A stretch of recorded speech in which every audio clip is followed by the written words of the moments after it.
So they say Robert Johnson, the legendary blues musician, got his fame and musical skills from the devil. He went down to the crossroads of highways 61 and 49 in Clarksdale, Mississippi at midnight and met Old Nick himself. Baron Samedi, Old Scratch, Willie Brown, whatever you want to call the devil. So I was driving through Mississippi real close to Clarksville one night on the way to Kentucky.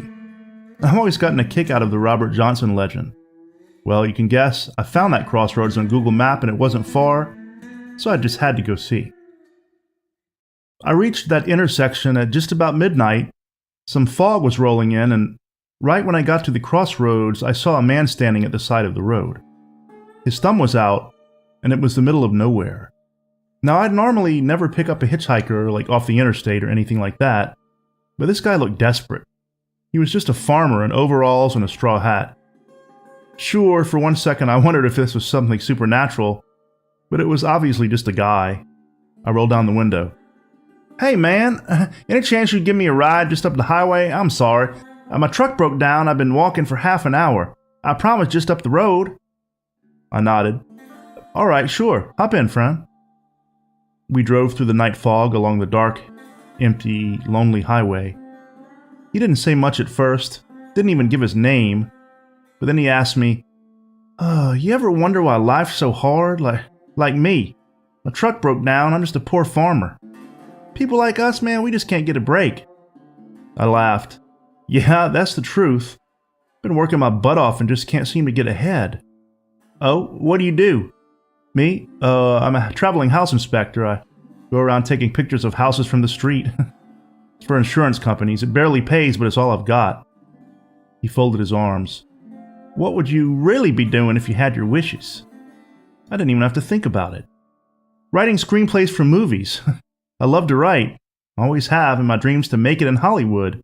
He nodded and started humming a song, at first faintly, then more loudly. "You know that song, young man?" I chuckled. "Yes, sir. Crossroad Blues by Robert Johnson. I went down to the crossroads, fell down on my knees." Now he laughed. "Very good.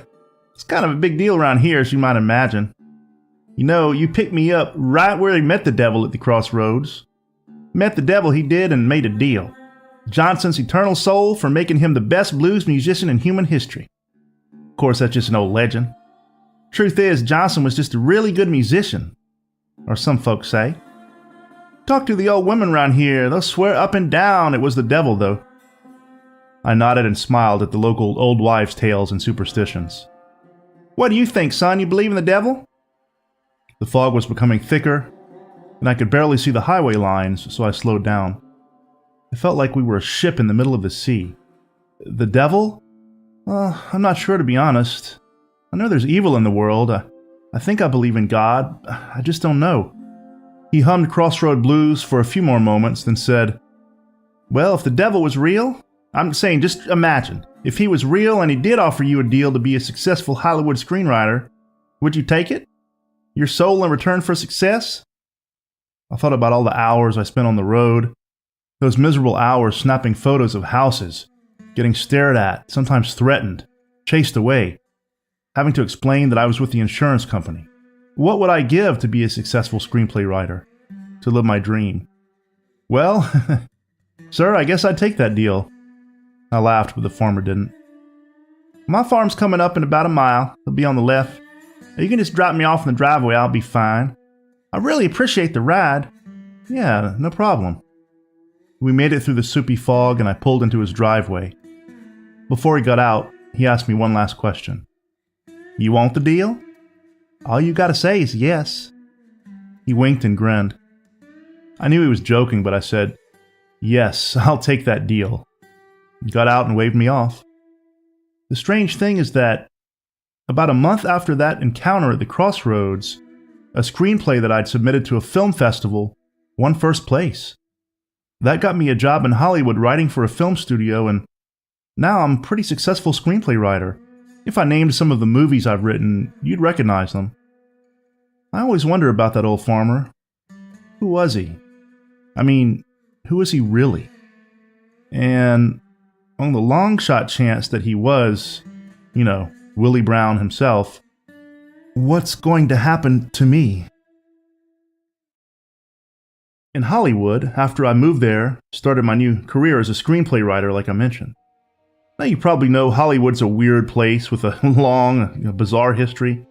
One thing it's known for is cults. Well, that's California in general. The Manson family, Synanon, Heaven's Gate, all sorts of weird cults. Well, one day at work in the studio, one of my work friends, Roger, asked me if I could give him and his friend a ride home because his car was in the shop. He hated taking the bus.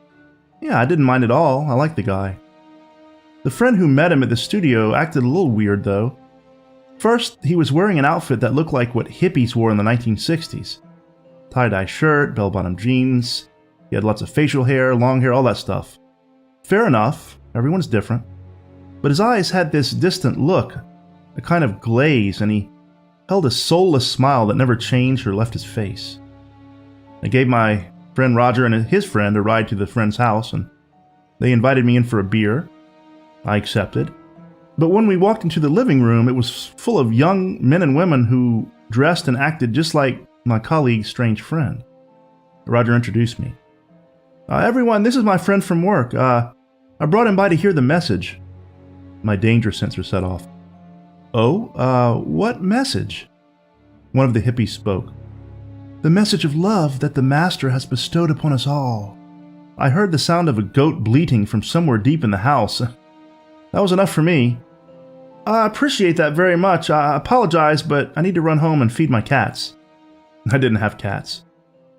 They nagged me a few times to stay, but I forced myself away and escaped home. The next day at work, Roger was absent, so I went to the boss's office and asked if he was sick. The boss closed his office door, spoke in a low voice.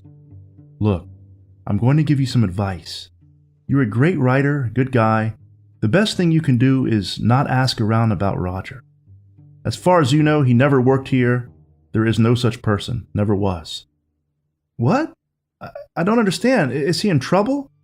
Should we call the... No. See, there are two levels of Hollywood. You're on the high level, the good level.